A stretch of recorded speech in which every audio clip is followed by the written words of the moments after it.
Mais je pense qu'il faut prendre ces problèmes-là en amont et en aval. Nous avons connu 3 cycles électoraux. Et vous avez vu, à chaque fois, nous arrivons toujours à modifier la loi électorale. Mais si nous prenons le dernier cycle électoral, où tout le monde, c'est-à-dire toutes les parties prenantes, sont d'accord aujourd'hui que nous avons connu un braquage électoral. Et nous avons toujours, nous en tout cas, décidé, ainsi que la coalition Lamouka, nous avons toujours demandé à ce que les parties prenantes se mettent d'accord autour des fondamentaux, c'est-à-dire qu'il y ait un consensus autour des réformes essentielles. La loi électorale étant une réforme essentielle, une loi essentielle pour la vie de tout un peuple, je pense que nous ne pouvons pas s'amuser avec. Voilà pourquoi aujourd'hui on en parle. Mais vous êtes sans ignorer que ce Parlement est constitué à 80% ou 85 même de gens qui n'ont pas été élus. C'est-à-dire des gens qui ont bénéficié du package électoral ainsi que de la fabrication des résultats.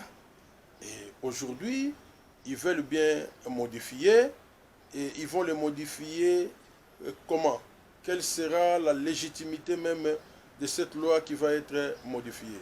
Nous le savons que la loi doit passer par le Parlement, mais nous avons estimé que il y avait moyen que le consensus soit trouvé en dehors du Parlement, comme nous l'avons fait avec l'accord de Saint-Sylvestre. Nous nous mettons d'accord en tant que politique sur les réformes, parce qu'il n'y a pas seulement cette loi. Il y a la loi portant fonctionnement de la CNI, et comme vous le savez, l'Union sacrée a nommé ces gens, et cette CNI appartient en totalité à l'Union sacrée. Toutes les autres parties sont exclues. Même ceux qui pensaient qu'ils pouvaient être là, ils ont vu leurs adeptes être débauchés à coup de l'argent. Donc aujourd'hui, le processus électoral est taillé sur mesure.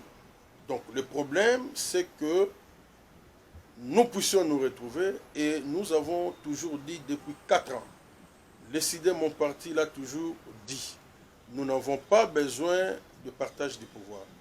Nous voulons tout simplement que nous puissions nous mettre d'accord autour des réformes, notamment de la loi électorale et de la CNI. Donc, pour nous, nous avons eu à proposer.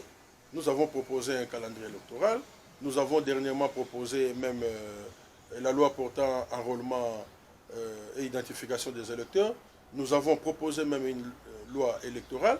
Et je pense que si vous lisez notre loi, il y a 25 innovations, notamment les modes de scrutin, parce que nous avons proposé les modes de scrutin avec vote unique, non transférable. C'est ce que les autres appellent le scrutin majoritaire simple. Nous avons prévu à ce qu'il n'y ait pas de suppléant, un membre de la famille, un cousin, un parent, parce que vous avez vu la configuration des élections de la fois passée ou du Parlement, bien que cela soit issu d'un braquage électoral, mais ce sont des copains, ce sont de tout ça. Alors, nous disons que non, on doit revoir les choses. Mais quand bien même que nous le disons, nous voulons à ce que ce soit un consensus, c'est-à-dire que le CIDE ou l'AMUCA n'impose pas sa vision. Ils veulent tout simplement que les choses se passent dans la transparence pour que nous puissions avoir des bonnes élections, des élections justes. Mais à la manière où cela est en train de se passer dans cet hémicycle, qui a perdu toute crédibilité au niveau de la population, c'est que les gens veulent organiser des élections chaotiques. Merci beaucoup. Non, je pense que vous revenez beaucoup sur cette question-là, parce que quelque part, vous êtes très touché. C'est inadmissible dans un pays comme le nôtre, parce qu'il y a un pouvoir de l'union sacrée, que les gens soient condamnés de la manière que vous avez suivi. Il n'a jamais été question qu'un député de l'UDPS soit agressé. Vous avez vu la photo qui a circulé dans les réseaux sociaux. Ce monsieur avec ses lunettes intactes, avec ses porte-lunettes, son téléphone, même son cinglet, c'est-à-dire son maillot de corps, était intact. Et vous pensez que quelqu'un qui a été agressé avec plus de 1000 personnes peut se retrouver dans cet état, même pas une moindre blessure. Bon, nos amis ont été condamnés en première instance. Nous avons dénoncé ce jugement par ce que nous appelons l'appel qui a été interjecté. Et nous sommes en train de suivre la procédure au second degré. Déjà le lundi 12, nous avons terminé l'instruction et nous estimons que la Cour est suffisamment éclairée pour que finalement nous puissions passer à la plaidoirie. Donc le lundi prochain, nous allons plaider cette affaire. Mais nous continuons à croire que